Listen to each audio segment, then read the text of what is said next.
நெல்லை மாவட்டம் திசையன்வேளை பகுதியில் பெய்த கனமழையால் வெள்ளம் ஏற்பட்டிருக்கிறது. சாலைகளில் ஆறு போல வெள்ளம் ஓடுவதால் போக்குவரத்து கடுமையாக பாதிக்கப்பட்டிருக்கக்கூடிய அண்மை செய்தி. வெள்ளம் தேங்கியுள்ளதால் வாகனங்களை இயக்க முடியாமல் மக்கள் அவதியக்கூடிய அந்த அண்மை செய்தியை பார்த்துக் கொண்டிருக்கிறோம்.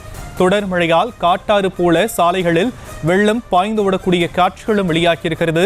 தொடர்ந்து நெல்லை மாவட்டத்தில் திசையன்வேளை பகுதியில் பெய்த கனமழை காரணமாக அந்த பகுதியில் வெள்ளம் ஏற்பட்டிருக்கிறது.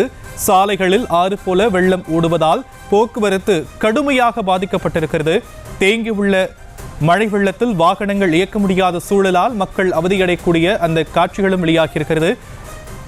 அது குறித்தான அண்மை செய்தியை பார்த்துக் கொண்டிருக்கிறோம். தொடர்ந்து 4 மாவட்டங்களுக்கு ரெட் அலர்ட் எச்சரிக்கை விடுக்கப்பட்டிருந்த நிலையில் நெல்லை மாவட்டம் திசையன்வேளை பகுதியில் பெய்த கனமழையால் வெள்ளம் ஏற்பட்டிருக்கிறது.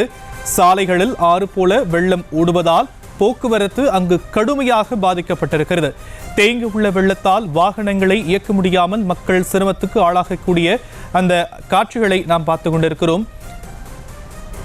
நெல்லை, கன்னியாகுமரி, தென்காசி, தூத்துக்குடி ஆகிய 4 மாவட்டங்களுக்கு ரெட் அலர்ட் விடுக்கப்பட்டிருந்தது. இந்த நிலையில் தொடர்ந்து இடைவிடாது மழை பெய்து வரக்கூடிய நிலையில் நெல்லை மாவட்டம் திசையன்வேளை பகுதியில் மழை வெள்ளம் சூழ்ந்திருக்கக்கூடிய அந்த காட்சிகள் வெளியாகி இருக்கிறது. விவரங்களை நம்முடைய செய்தியாளர் பூபதிராஜ் வழங்க நாம் கேட்கலாம்.